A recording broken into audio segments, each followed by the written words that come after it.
في موسم 2007 2008 اتسجل أسوأ مشاركة في تاريخ أي فريق في تاريخ الدوري الإنجليزي كله. الفريق ده كان ديربي كاونتي اللي خلص في الموسم ده في المركز ال20 بفوز واحد بس و8 تعادلات و29 خسارة. حاجة يعني مشاركة مشرفة قوي. الموسم ده فضل كارثي وفضل في التاريخ، وهو فضل ده دايما الحاجة النقطة السوداء اللي في تاريخ أي لعيب شارك في الموسم ده، وبقى اسمهم هم دول اللعيبة اللي لعبوا في أسوأ فريق في التاريخ. فأهلا بيك في القصة الثالثة من سلسلة أما قصة. اعمل لايك وشير وسبسكرايب عشان توصل ناس أكتر. وبس كده، اهلا بيك في كروس اوفر. انا عمرو زكي ويلا بينا.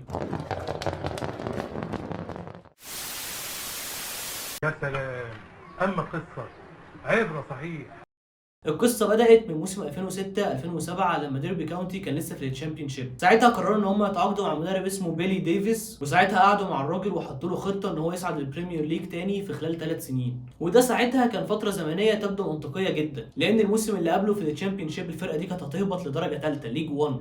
فكله كان شايف ان حلو جدا 3 سنين عشان نرجع للبريمير ليج، ده منطقي، الفريق كده كده بيعاني وعنده مشاكل. لكن مفاجاه تحصل في ان بيلي ديفيس من اول موسم ليه يقدر ان هو يصعد للبريمير ليج، وده عكس الخطه وعكس المتوقع وعكس كل حاجه. تحس ان زي ما بيتقال عليها دي الصدفه اللي وصلت فريق تعبان عيان مش قادر لسه لحته كبيره جدا عليه. فلما صعدوا بالشكل ده وبالمفاجاه دي، كتير قوي كان بيراهن على فشلهم من بدري جدا. وبيراهنوا دي مش كلمه مجازا، هم كانوا بيراهنوا عليه حرفيا. يعني عندك مثلا في راجل راح لشركه من المراهنات وقرر ان هو في شهر 9 في شهر سبتمبر لسه في بدايه الموسم يراهن على هبوط ديربي كاونتي. الكلام ده بكلمك في سبتمبر 2007، يعني لسه في بدايه الموسم، لسه دوك ماتش ولا اتنين اللي اتلعبوا. وعندك شركه مراهنات تانية قررت ان هي تعمل رهان 33 لواحد ان ديربي كاونتي مش هيكسب ولا ماتش. 33 ده يعني ايا كانت الفلوس اللي انت هتحطها تضرب في 33، ولو الرهان خسر انت ما كسبتش فانت هتاخد فلوسك زي ما هي، من كتر ما كله كان واثق ان هم هيهبطوا وان هم هيخيشوا. وما شاء الله علامات فشل الفريق ده كانت باينه من بدري. عندك مثلا لما كانوا في الشامبيونشيب في فبراير 2007 الفريق ده كان متصدر للشامبيونشيب والدنيا مرتاحه وبتاع، فجاه قرر ان هو يتزحلق وراح نازل المركز الثالث، وراح مخلص في الاخر في المركز الثالث واضطر يلعب بلاي اوف، رغم ان هو كان ممكن يريح نفسه بدري لكن ما قدرش ان هو يحافظ على ده. حتى بيلي ديفيس نفسه اللي هو المدرب لما صعد تحس ان هو ما كانش مصدق، لان في المؤتمر او في الانترفيو اللي اتعمل معاه بعد ماتش الصعود على طول الراجل كان بيتكلم ومبسوط وبيحتفل، لحد ما المذيع ساله وقال له هتعمل ايه الموسم الجاي في البريمير ليج.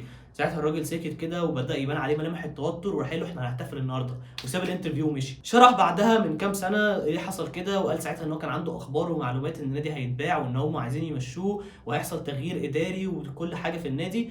لكن يعني ايا كان، فهو اللي عمله ده وقتها خلى الناس تشك في الفريق اكتر، وحتى الشك ده وصل للعيبه. فما شاء الله عليه من قبل ما يخش البريمير ليج هو ساب صوره سلبيه، وحتى الاداره كمان بعدها ساعدت في الصوره السلبيه دي، لان مع بدايه الموسم 2007 2008 فتره الانتقالات بقى والفلوس ساعتها والصرف الكبير جاي، ده ما حصلش بالنسبه لديربي كاونتي. احنا بنشوف اي فريق بيصعد بيصرف قد ايه، نوتنجهام فورست مثلا اخر سنه او اللي هو الموسم ده، لكن اللي حصل في ديربي كان العكس. بيقال ان بيلي ديفيس المدرب كان بيروح للاداره بليسته في كل مركز يقول لهم انا عايز واحد واثنين وثلاثه واربعه، اختاروا منهم، هم يروحوا يختاروا الاقل مش الاحسن، الاقل سعرا كمان. يعني ساعتها اغلى تعاقد عمله ديربي كاونتي، فريق لسه صاعد ومعروف ان عنده مشاكل، كان ب 3.5 مليون استرليني بس. اجمالي اللي اتصرف عموما كان 10 مليون استرليني او اقل كمان بشويه، عكس الفرق الثانيه مثلا اللي صعدت معاه ساندرلاند وبرمنجهام. ال 10 مليون اللي صرفهم ديربي كاونتي ده ساندرلاند اشترى بيه لعيب واحد بس وحارس مرمى، واجمالي اللي صرفه ساندرلاند بتاع 30 مليون، ونفس الكلام على برمنجهام ما يقلش عن كده برده، رغم ان دول صاعدين اول وثاني مش بلاي اوفس، فالمفروض على الورق ظروفهم احسن من ديربي كاونتي، لكن كانوا عارفين ان هم لازم يصرفوا لازم يحسنوا.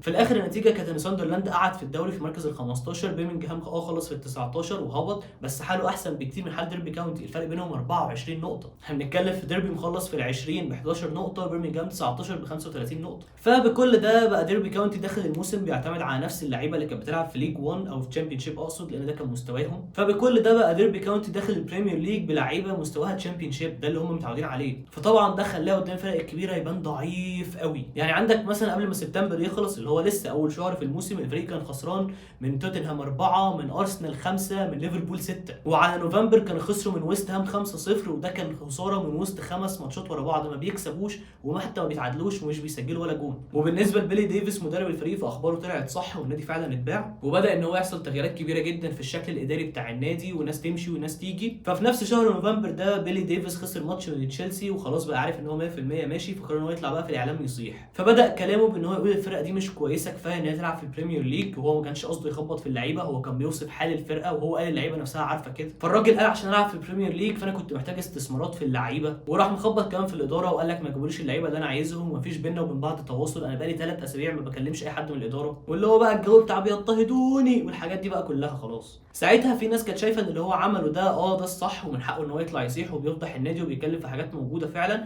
وناس ثانيه كانت بتقول ان لا الراجل بدا ان هو يطلع يعلق شماعات لفشله التكتيكي. لكن ايا كان ده مش هيفرق، لان اللي هو عمله ده نتيجته كانت الرفض بعد 24 ساعه بس. ساعتها النادي تعاقد مع مدرب جديد وهو اسمه بول جول، والراجل ده ساعتها كان ليه سمعه كويسه جدا ان الراجل ده بيجي ينقذ الانديه من الهبوط، والسمعه دي هو بناها مع نادي برادفورد سيتي ومع نادي ويجن. لكن الراجل فشل طبعا، والا ما كنتش قاعد احكي لك ده دلوقتي. والراجل لما اتكلم مؤخرا عن التجربه دي قال ان هو ندمان عليها، قال انا اتسرعت جدا ان اقبل الشغلانه زي دي، لانه قال بعدها ان الفتره دي دمرتني. في لعيبه من اللي كانوا بيلعبوا في الفريق في الوقت ده بداوا يتكلموا مؤخرا، زي مثلا دين لي كوك واحد من المدافعين اللي كانوا موجودين في الفريق، قال ان احنا من البدايه كنا خايفين، احنا كنت بصاب بالرعب لما بص على جدول الماتشات بس. واحد زي اندي تود برده كان بيلعب في الفرقه قال لك انا كنت بشوف الخوف في عيون اللعيبه قبل الماتشات، فحتى عقليا اللعيبه دي ما كانتش جاهزه تلعب في الليفل ده خالص. عشان كده اول جمله قلتها لك خالص في حوار الصعود ده هي الصدفه اللي جابت فريق تعبان جاهز مش جاهز يلعب في حته زي دي. بول جول حاول ان هو ينقذ اي حاجه في يناير رغم ان الدنيا كانت خلاص باين قوي ان هي سواد في يناير. حاول يجيب شويه لعيبه منهم مثلا حسام غالي اللي جه من توتنهام كان على سبيل الاعاره، على شويه لعيبه ثانيه حاول ان هو يتعاقد معاهم على شويه اعارات،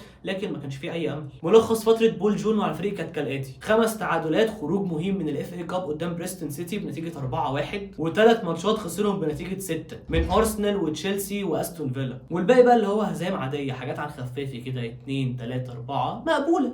وطبعا كده من بدري قوي وكان هبوطهم مؤكد بنسبه 100%. ولحد دلوقتي ولحد يومنا ده هو دي اسوأ مشاركه في تاريخ البريمير ليج، وده اسوأ نادي في تاريخه. وبس كده، هي دي القصه الثالثه من سلسله اما قصه. اتمنى تكون عجبتك، اعمل لايك وشير لو عجبتك عشان تساعد ان ناس اكتر تشوفها. وبس كده، سلام.